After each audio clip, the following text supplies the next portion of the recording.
Hello সবাইকে, কেমন আছেন? আশা করি সবাই খুব ভালো আছেন। সকাল সকাল চলে গেছি হলো সিমলা ঘুরতে। একদমই না, এটা ভেবো না আমি যাবো আর তোমাদেরকে শেয়ার করবো না, সেটা তো হতেই পারে না। আমার যা আর ভাসুর গেছে, ওরা ভিডিও কল করে আমাদেরকে দেখাচ্ছিল, তাই ভাবলাম তোমাদের সাথে একটুখানি শেয়ার করি।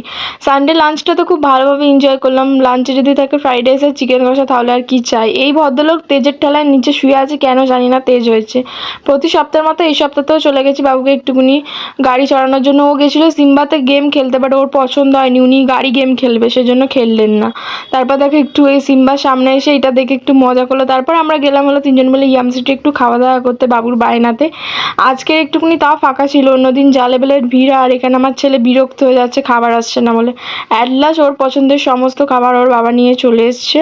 ও যে যে যা যা খেতে ভালোবাসে সেই সবই এনেছে। দেখো ফ্রেঞ্চ ফ্রাইস, তারপরে পিৎজা, চিকেন পপকর্ন, আর বার্গারটা খেতে চাইছিল না, আমরা একটুখানি খেয়েছি। আর ও খেয়েছে, ওর বাবাকে লাস্টে খাইয়ে দিল। আজকে আমাদের ভিডিওটা একটুখানি, টাটা সবাই।